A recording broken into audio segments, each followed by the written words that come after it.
Bonne semaine à tous, bienvenue à votre InfoCam hebdomadaire pour vos actualités locales qui commencent maintenant.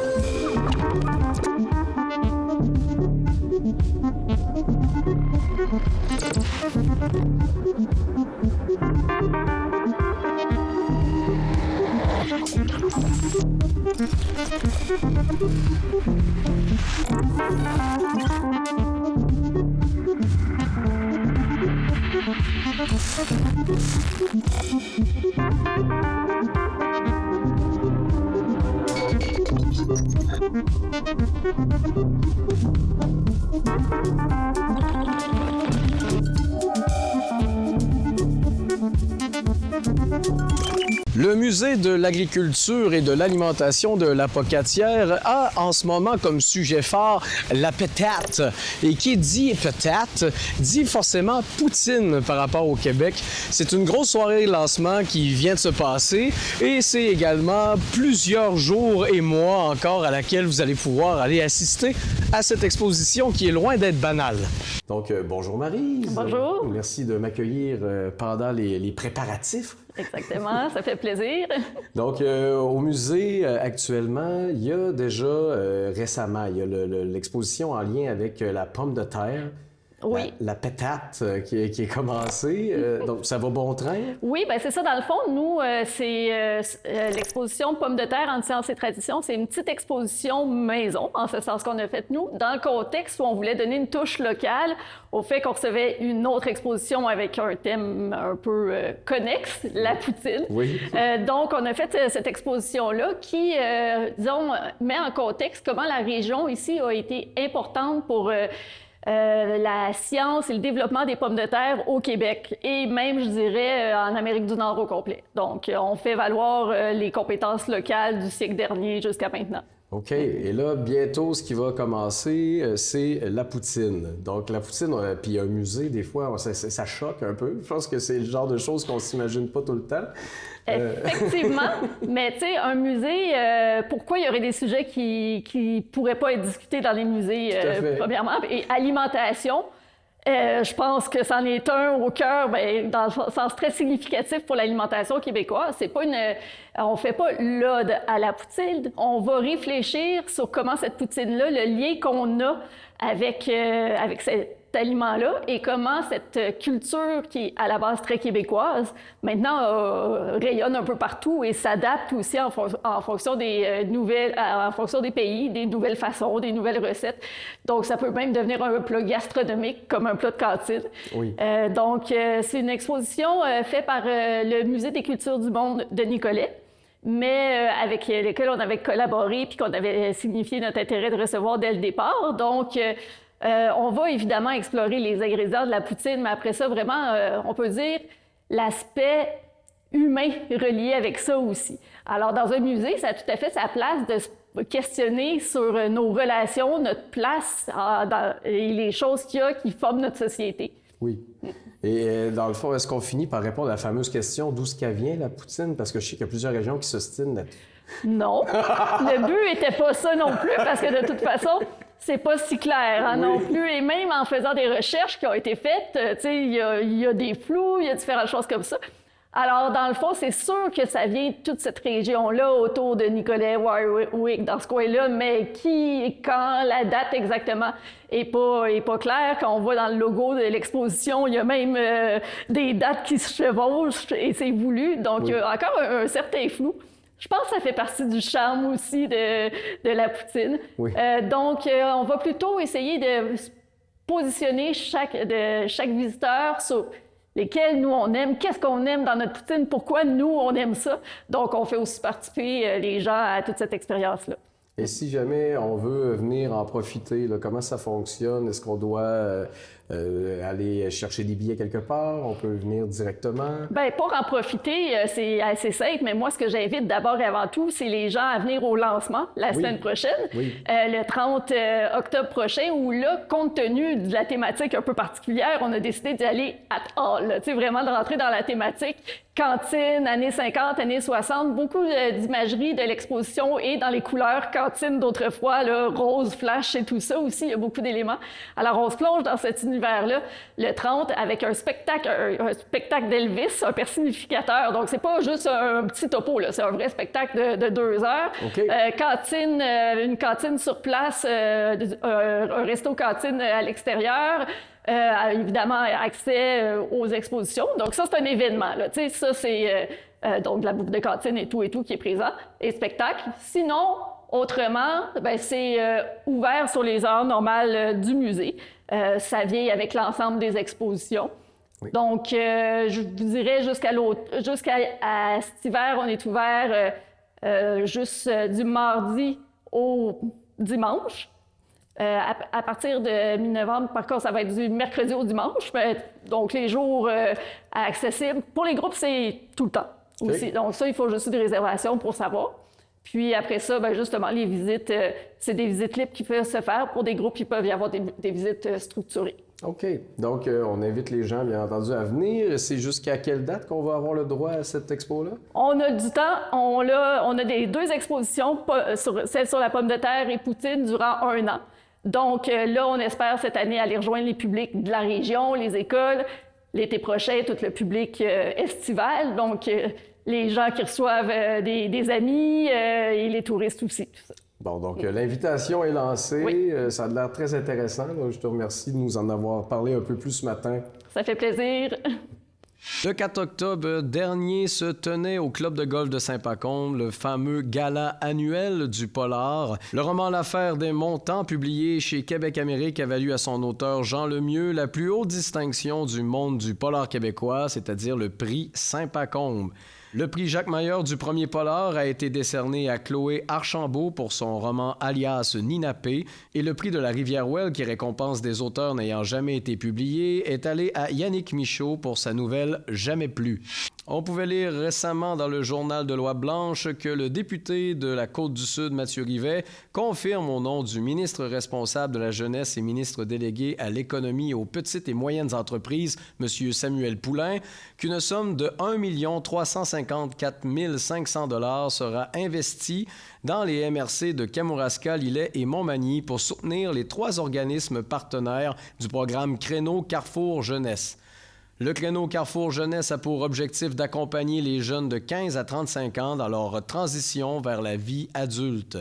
Les sommes octroyées permettront de soutenir les organismes admissibles pour qu'ils puissent continuer à favoriser la persévérance scolaire et l'autonomie personnelle des jeunes, à augmenter la participation de ces derniers à des projets d'entrepreneuriat, de bénévolat et de volontariat et à encourager leur présence dans des lieux décisionnels. Le député fédéral de Côte-du-Sud, Rivière-du-Loup, Katascomique, Témiscouata, Bernard Généreux, annonce un projet mené en collaboration avec l'organisme INICI, donc Émigrer, Intégrer, Innover, visant à jumeler des travailleurs internationaux titulaires d'un permis de travail ouvert déjà présent au Québec avec des entreprises locales de la région. Premièrement, les entreprises intéressées doivent compléter un formulaire pour préciser leurs besoins. Le formulaire est ensuite transmis au INICI, qui propose des candidats correspondant au profil recherché. Une première entrevue virtuelle est organisée entre l'entreprise et le candidat et en cas de bon jumelage, les candidats se déplaceront dans le comté les 27 et 28 novembre prochains pour une deuxième entrevue en personne et potentiellement une embauche. Les entreprises du comté souhaitant participer à cette démarche sont invitées à compléter le formulaire prévu à cet effet. La MRC de Rivière-du-Loup s'associe à la SORAC pour la récupération des appareils de réfrigération et de congélation de type commercial et institutionnel. Ce partenariat marque une avancée concrète pour la région en matière de gestion environnementale en offrant un service spécialisé pour la récupération des appareils de réfrigération et de congélation en fin de vie. Les produits visés par le programme sont entre autres les réfrigérateurs et congélateurs, cellules de refroidissement, celliers réfrigérants, refroidisseurs à vin, présentoirs et îlots réfrigérés, machines à glaçons, etc. Ces appareils qui se retrouvent sur le territoire de la MRC de Rivière-du-Loup pourront être déposés à l'écocentre de Rivière-du-Loup. Le samedi 18 octobre dernier, 230 convives se sont réunis au Centre socioculturel de Saint-Pascal pour célébrer les 50 ans de carrière du docteur Gaétan Lévesque. La soirée s'est ouverte sur un moment particulièrement émouvant à la mémoire de Jean Martin. Celui-ci faisait partie des invités qui devaient monter sur scène pour rôtir le Dr Lévesque avec humour et affection, à l'image de l'esprit de cette soirée. Son départ soudain nous a profondément bouleversés et il était important pour nous de lui rendre hommage comme il se doit, a mentionné Maryse Pelletier, directrice de la Fondation. Un texte qu'il avait soigneusement préparé pour le Dr Lévesque a été lu devant l'Assemblée par Richard Bossinotte, l'animateur de la soirée. Un moment de silence a ensuite été observé alors que les photos de Jean Martin défilaient sur un écran géant. En conclusion, le Dr Gaétan Lévesque a tenu à rappeler que tous les profits de ce souper serviront à l'achat d'un analyseur de fonction pulmonaire pour le département d'inhalothérapie de l'hôpital Notre-Dame de Fatima de la Pocatière. En rappelant au passage que la Fondation aura investi un demi-million de dollars principalement à l'hôpital pour la seule année 2025.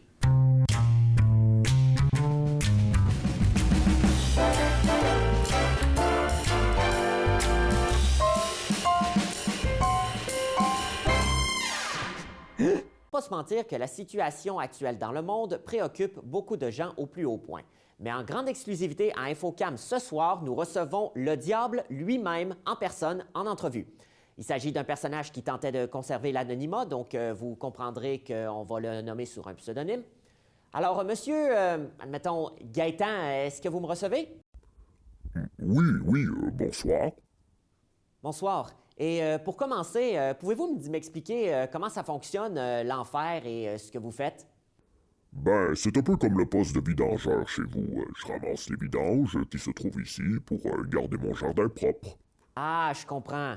Mais dites-moi, ça doit pas être facile ces temps-ci pour vous et pour votre boss au paradis. Ouais, moi ça va pas pire, mais mon boss, il est un peu moins parlable ces temps-ci. Il a bien de la misère avec les gens qui reçoivent de nos jours. Écoutez, je veux pas me mêler de pas de mes affaires, là, mais admettons que dans les gens qui reçoivent, il y en a des ben vaniteux, puis il y a des gens qui ont rien demandé, fait que imagine ça tous les jours, hein. Je reçois plus de vidanges que je voudrais, mais bon, faut faire avec. Ouais, je comprends, mais dites-moi, pendant que vous êtes là, pourquoi nous, les humains, on vient au monde avec le péché? Il y aurait pas un autre moyen, quelque chose? Ben, qu'est-ce que tu veux? Fallait choisir entre le Mac et le péché. On n'y connaît pas grand-chose en ordi, fait que... Ben, c'est sûr que Macintosh, ce serait plus juteux pour moi. Excusez, vous dites que vous mangez les gens que vous recevez? Ben oui, qu'est-ce que tu veux que j'en fasse d'autre? Il y en aurait ben trop sinon. OK, qu'est-ce qu'on goûte? Ben, comme un genre de steak saignant mélangé avec des cuisses de poulet et parfois un peu poilu. Bon, merci, monsieur. C'est tout le temps qu'on avait à vous accorder. Bon ben, à bientôt. Merci. Comment ça, à bientôt?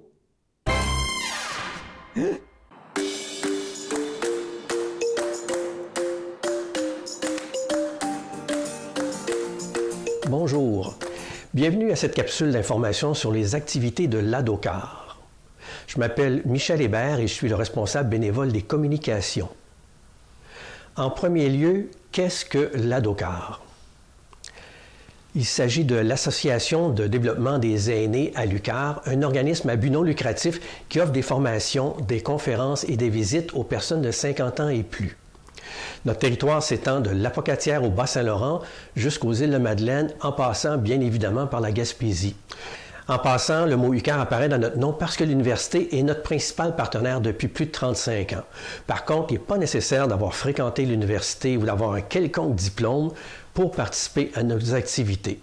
En passant, sachez que vous bénéficiez d'une réduction à nos activités lorsque vous êtes membre de l'ADOCAR, et ça c'est 20 $ par année, ou membre d'un des 18 organismes partenaires comme la FADOC, le CAFO 50 du Québec et bien d'autres. Nos activités sont offertes de 3 façons. En présence dans certaines villes, à distance sur Zoom, donc vous pouvez être n'importe où sur le territoire et même ailleurs et participer à des activités. Et on a une nouvelle forme de participation. Il y a des gens qui se réunissent à un endroit, mais vous pouvez être ailleurs sur le territoire et participer. Cela dit, voici nos activités jusqu'au 21 novembre en ordre chronologique. Débutons avec les 2 conférences offertes en collaboration avec le Salon du livre de Rimouski. Ces 2 conférences auront lieu en présence à Rimouski et simultanément à distance sur Zoom. Dans un premier temps, le journaliste, animateur, conférencier et auteur Alain Crevier présentera Être, son premier livre dans lequel on retrouve les personnages rencontrés au fil de sa carrière. Ils sont de tous les horizons, certains sont célèbres, d'autres absolument inconnus. Cette conférence a lieu le jeudi 6 novembre à 16h. Dans un second temps, Jean-François Lisée, auteur, chroniqueur et journaliste, présente pour la première fois dans un même récit l'histoire parallèle de 2 géants de notre histoire, René Lévesque et Pierre Trudeau. Cette conférence se déroule le vendredi 7 novembre à 13h30. En présence et sur Zoom. Vous avez un ordinateur, mais vous semblez parfois dépasser. L'activité Microsoft 365 et Outlook, Introduction, animée par Denis Vachon de Formatio, est un pas dans la bonne direction puisque vous en saurez plus sur l'envoi, les réceptions des courriels, l'agenda, le carnet d'adresses et bien plus encore. Et lors de cet atelier, découvrez l'agenda électronique Outlook et comment celui-ci travaille avec le module Contact et le module courrier électronique. Vous découvrirez également le traitement de texte Word, le chiffrier Excel et le logiciel de présentation PowerPoint. Cette formation a lieu le mercredi 16 novembre à 16h à distance sur Zoom. Dans un tout ordre d'idées, les adeptes de l'art sont conviés à l'activité « Le surréalisme dans l'art » avec Madeleine Fortier, historienne d'art et écrivaine. Qu'est-ce que le surréalisme? Son origine, son message? Lors de cette formation de 3 semaines, vous étudierez ce mouvement par le biais de 3 grands artistes qui l'ont influencé ou qui ont exploité ses possibilités, soit le néerlandais Jérôme Bosch, le précurseur, le catalan Salvador Dalí, qui a exploité avec génie la représentation du rêve et de l'inconscient, et le Québécois Paul-Émile Bordua. Le tout débute le jeudi 13 novembre à 13h à distance sur Zoom. Quand et comment ont débuté la radio et le disque au Québec? Christian Lewis, ancien directeur de la Phonothèque québécoise et enseignant à l'École de musique Alain Caron de Rivière-du-Loup, mettra en valeur les réalisations des artisans de la radio et du disque au Québec, 2 domaines qui ont toujours été étroitement liés. L'histoire de leur évolution parallèle sera présentée, mettant en relief les innovations et les défis relevés par les artisans de ces 2 sphères d'activité, tant au point de vue technique, culturel et social. La présentation sera accompagnée de musique de l'âge d'or de la radio et d'archives radiophoniques. C'est une activité qui est offerte en collaboration avec l'École de musique Alain Caron de Rivière-du-Loup et qui débutera le jeudi 13 novembre à 13h30 et qui est une durée de 3 semaines à raison de 2 heures semaine en présence à Rivière-du-Loup et simultanément sur Zoom. Vous avez envie d'en savoir plus sur le fleuve, le golfe et les îles de la Madeleine? Georges Godette, journaliste, chroniqueur, auteur et animateur de plus de 72 conférences sur des bateaux de croisière qui parcourent le fleuve Saint-Laurent, partagera à la fois ses propres observations ainsi que ses découvertes, son amour du fleuve. Il abordera également sa fragilité et les liens qui unissent toutes les communautés riveraines en dépendance avec ce majestueux fleuve qui relie les Grands Lacs à l'océan Atlantique. Réservez votre après-midi du vendredi 14 novembre pour cette conférence offerte à distance sur Zoom. Par ailleurs, si vous êtes dans la région de Rivière-du-Loup, vous pouvez également vous rendre à la salle Corinne Cartier de la Maison de la Culture de Rivière-du-Loup pour vous joindre à d'autres personnes participantes afin de regarder la conférence en groupe. Si vous êtes à Gaspé, ou vous connaissez du monde là-bas qui ont un iPad ou un iPhone, une formation animée par Félix Gué-Vachon leur permettra de maîtriser l'essentiel pour démarrer en force avec leur appareil. C'est une formation d'une durée de 5 semaines à raison de 2 heures semaine, offerte en présence à Gaspé à compter du mardi 18 novembre à 13h30. Cette formation est offerte en collaboration avec la FADOC Gaspésie et de la Madeleine, ainsi que le Cégep de la Gaspésie et des Îles. Cet automne, grâce à la collaboration de Desjardins et Desjardins Courtage en ligne, l'ADOCAR vous offre gratuitement accès à 4 webinaires qui vous aideront à parfaire vos connaissances dans le domaine financier ou du moins à ne pas vous y perdre. Il n'est pas nécessaire de vous inscrire, vous n'avez qu'à vous rendre sur notre site web et visionner le webinaire de votre choix au moment de votre choix. Et comme dernière activité pour cette période, pour Martin-Hugues Saint-Laurent, professeur en écologie animale à l'UQAR, le caribou est une espèce emblématique des écosystèmes de l'hémisphère nord. Au Canada, plusieurs populations de la sous-espèce du caribou des bois sont aujourd'hui en déclin avec des extinctions locales dans la frange sud de leur aire de répartition. La conservation du caribou représente donc un des principaux défis de conciliation des usages du territoire au pays.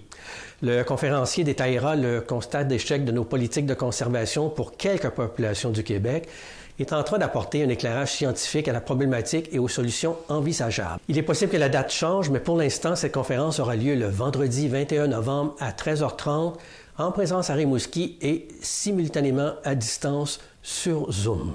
Avant de conclure cette capsule, Noël approche et nous vous proposons d'offrir un cadeau différent, c'est-à-dire un chèque cadeau au montant de votre choix pour une adhésion à notre association ou pour couvrir les coûts d'inscription à une ou plusieurs activités. Comme vous venez de le constater, l'ADOCAR vous offre plusieurs activités sur des thèmes diversifiés. Cela fait beaucoup d'informations à digérer. Alors, pour en savoir plus et pour vous inscrire à ces activités, rendez-vous sur notre site web Internet au www.adocar.ca ou communiquez avec Elisabeth au 418-724-1661. D'ici la prochaine capsule, nous vous souhaitons un automne à votre goût. Un appartement pour apprendre à vivre en appartement. Ça peut paraître bizarre dit comme ça, mais c'est le projet que Cosmos est en train de mettre en branle et ils ont besoin de vous pour justement trouver tous les sous nécessaires pour préparer cet appartement. Donc, je suis allé en parler directement à l'intérieur de l'appart qui, lui, va avoir besoin de rénovation et je pense que vous allez le voir à quel point c'est criant comme besoin. Donc, on est au Centre Femme aujourd'hui, la passerelle, dans l'appartement, le futur appartement, dans le fond. Expliquons aux gens d'abord pourquoi on veut en faire un appartement ici. Oui, en fait, ce lieu-là a été choisi parce qu'il représente quand même un beau lieu. Il est central à plein de lieux de Saint-Pascal.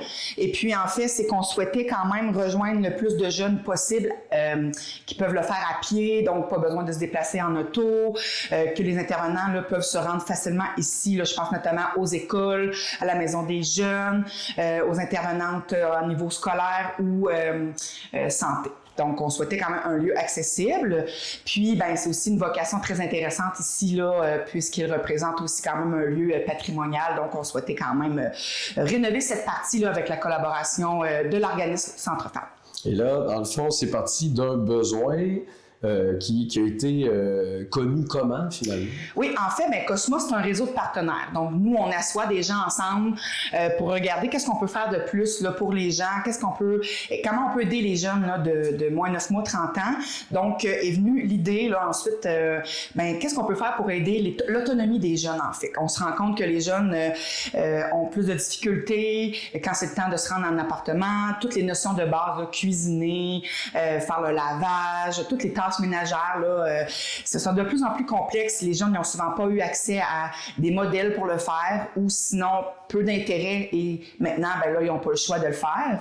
Donc, les partenaires se sont rendus compte que ça prendrait un lieu où on peut expérimenter. Tu sais, un petit peu un laboratoire de sciences, mais un laboratoire vraiment de tâches ménagères, de vie quotidienne. Puis, on s'est dit, hey, ça pourrait être cool. Donc, on a décidé de créer un lieu pour vraiment répondre à ça. Fait que dans ce lieu-là, ce qu'on souhaite vraiment, c'est ça. C'est un appartement fictif, mais où on retrouve la même chose ou presque là, dans un appartement. Donc, une cuisine pour apprendre à justement cuisiner, laver un frigidaire, laver un four, quels produits on utilise, comment gérer son budget, comment faire une épicerie en fonction d'un appartement. Des petits ateliers comme ça, là, vraiment intéressants, mais qui répond à un besoin, en fait. Donc, on voulait, puis c'est avec le temps, on trouvera aussi d'autres ateliers intéressants, là, mais c'est les besoins de base là, qui avaient été mentionnés pour pouvoir répondre le plus possible là, à l'autonomie des jeunes pour qu'ils arrivent à l'âge adulte et que tout se passe bien. Là. C'est vraiment intéressant.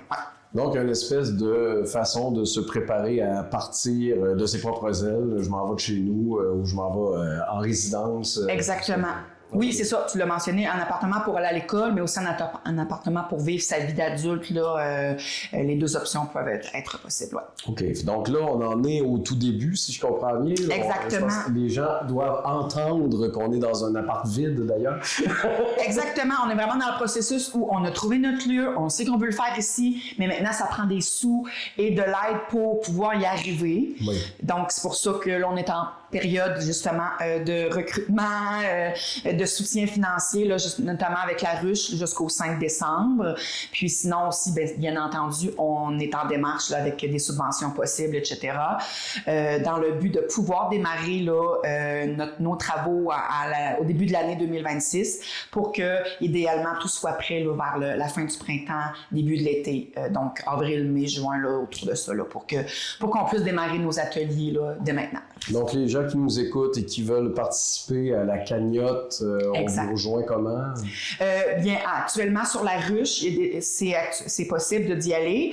Puis sinon, à Cosmos, notre Facebook, là, Cosmos Kamouraska, tout est indiqué. Ou sinon, nous appeler aussi sur notre site Internet, Cosmos Kamouraska. Vous avez tout accès à ça. Puis nos partenaires aussi l'ont partagé, là, notamment la Maison des jeunes de Saint-Pascal, Quartier Jeunesse, Tandem Jeunesse, justement le Centre Femmes qui est un partenaire aussi, les écoles ici notamment. Donc, si jamais les parents peuvent y avoir accès aussi, là, ou même la famille de ces personnes-là peuvent le voir passer. Et là, c'est quoi l'objectif du montant? Là? Qu'est-ce qu'on veut atteindre? Hein? Oui, avec la ruche, c'est un 20 000 là, qu'on souhaite aller recueillir dans la communauté. OK. Bien, merci pour tous ces détails, en espérant que les gens veulent bien mettre la main un peu au projet. Bien, on l'espère aussi. Merci. C'est ce qui termine notre Infocam de la semaine. Donc, n'oubliez pas, si vous voulez aller sur La Ruche pour encourager le projet Cosmos de l'appartement qui permet aux jeunes de se préparer à partir et voler de leurs propres ailes, eh bien, il est encore temps de le faire. Sur ce, je vous souhaite une bonne semaine et on se revoit bientôt pour un autre Infocam.